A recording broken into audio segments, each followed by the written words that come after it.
On dit que certains ne font que s'arrêter pour faire le plein. D'autres, ils déclenchent une révolution.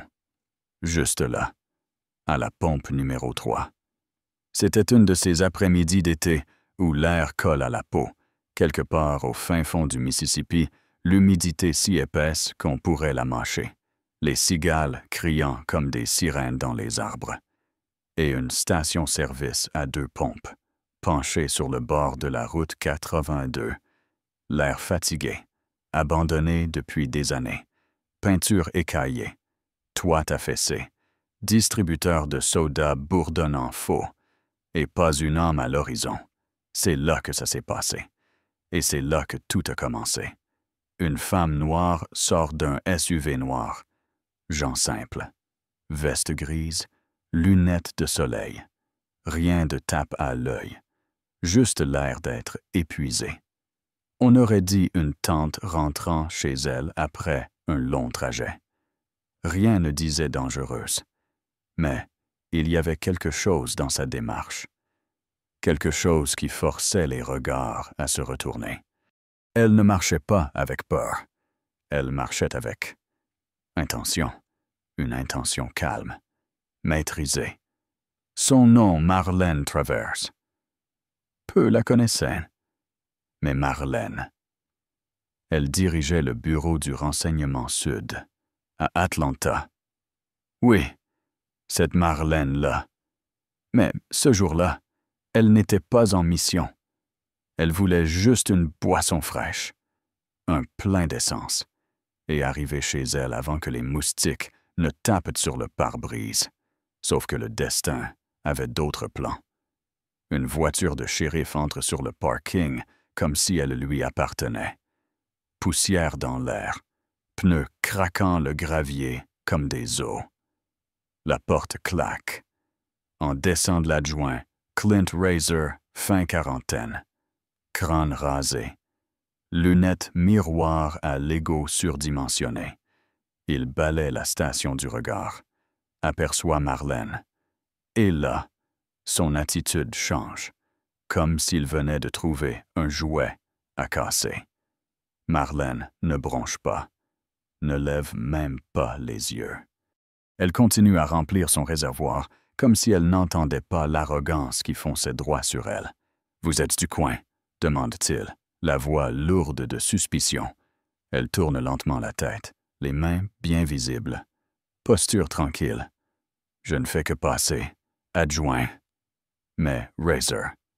Il a déjà jugé. « Vos papiers. Maintenant. » Elle incline légèrement la tête. « Puis-je savoir ce que j'ai fait? » Il ne répond pas, juste ce regard dur. Puis, sans prévenir, il plonge la main dans sa voiture, ouvre la boîte à gants, fouille comme si c'était chez lui. Il balance des reçus, ses lunettes de rechange, une barre protéinée à moitié entamée. Marlène garde la voix basse. L'enregistrement est dedans. Dossier du dessus. Il le trouve, le froisse, s'avance d'un pas, et là, bam! Il lui donne un coup de pied, violent, en plein tibia, gratuit, sans raison, sans avertissement, de la violence pure, sèche, crue. Elle tombe, la peau mordue par le gravier, le cœur tambourinant, et lui, il s'en va, monte dans son véhicule comme si de rien n'était, démarre, s'envole dans un nuage de poussière, la laissant là, au sol, comme une scène qu'il aurait déjà répétée.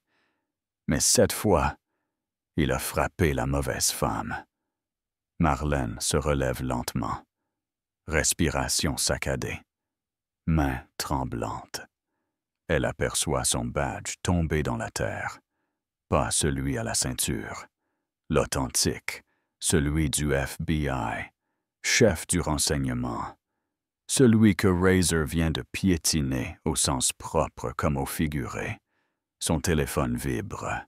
Olsen, directeur des opérations. Ligne sécurisée. Elle décroche. 3 mots. Il m'a frappé. Et là, la machine se met en marche. Elle appelle Caleb Moreau, directeur adjoint au contre-espionnage. Je veux tout sur Clint Razor, chaque plainte, chaque couvercle, chaque silence. Et les engrenages commencent à tourner. Mais ce n'est pas Marlène qui a fait exploser l'affaire. C'est un gamin, 17 ans, dans une vieille Honda, garée en face, téléphone à la main. Il a tout filmé. Et ce clip à peine le temps de finir son café 20 kilomètres plus loin. Déjà plus de 600 000 vues, et on entend Razor dire « C'est là que t'appartiens ».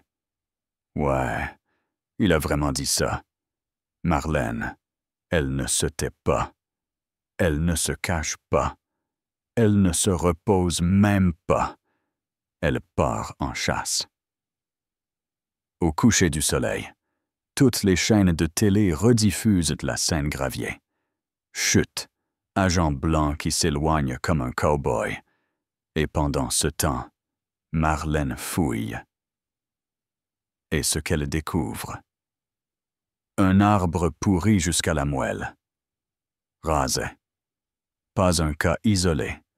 Un prédateur protégé. 4 plaintes passées. Une suspension camouflée.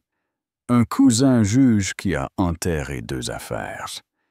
Et au sommet, le shérif Lyle Denton. Et au-dessus encore, le sénateur Daniel Weron. Ex-flic, vieille école, l'ami fidèle de la police. Mais laisse-moi revenir un instant. La nuit du scandale, Marlène est dans un motel miteux. Elle parle à Caleb. Les lumières clignotent. Le gravier crisse. Des pas. Elle ne bouge pas. Toque à la porte. 3 coups. Aucun mot. Elle ne panique pas. Elle murmure juste. Il teste mes nerfs. Le lendemain, elle dépose une plainte fédérale pour intimidation. Et là, la guerre commence. Un lanceur d'alerte du bureau du shérif balance les vidéos de la body cam. Des insultes raciales, des ricanements, Razor qui se vante. Internet explose. Encore, le bureau du shérif muet. Jusqu'à ce que Denton publie un communiqué. Si mou qu'on aurait cru du papier toilette mouillé. Et Marlène, elle en a assez. Elle convoque une conférence de presse. Pas d'avocate, pas de garde du corps. Juste elle, un micro et la vérité nue. Je ne lui ai pas dit qui j'étais, dit-elle. Je voulais voir jusqu'où il irait. Et il est allé, jusqu'au bout. Et elle lâche la bombe. Je ne suis pas ici pour parler d'un homme. Je suis ici pour parler d'un système qui l'a créé, protégé et lâché sur nous. Silence. Mais eux, ils n'ont pas fini. 2 nuits plus tard, ils s'introduisent dans une planque où Marlène et Caleb avaient mis des dossiers factices. Pas de badge, pas de mandat, juste de la brutalité. Mais Marlène, elle était prête. Des caméras planquées ont tout filmé. Menaces, injures. Et cette fois, le DOJ n'a pas pu détourner le regard.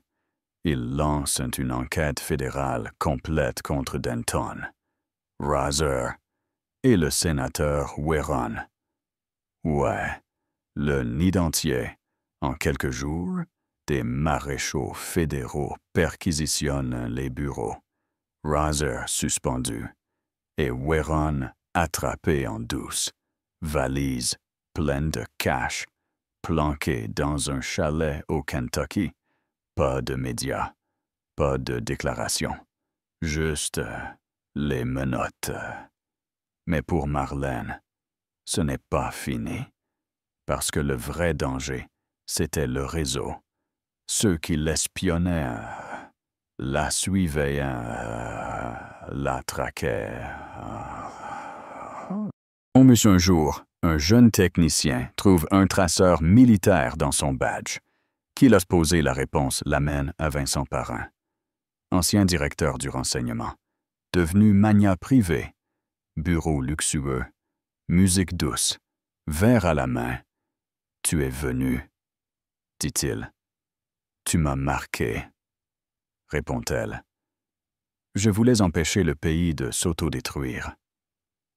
Elle ne cille pas, ne répond même pas. Elle tourne les talons et s'en va. Le message est clair. Tu ne possèdes pas la vérité. Le lendemain, elle démissionne du FBI. Pas par peur, par liberté. Liberté de parler sans censure, de frapper sans chaînes. Et son dernier acte, un rapport de 137 pages, publié anonymement.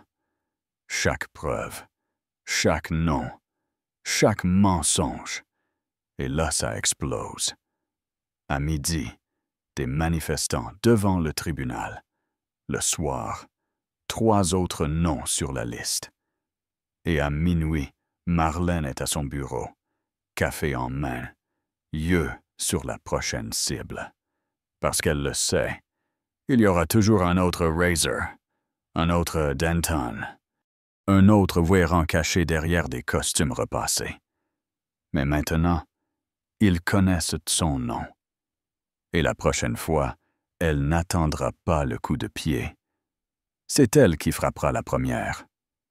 Alors, et vous? Qu'auriez-vous fait à sa place?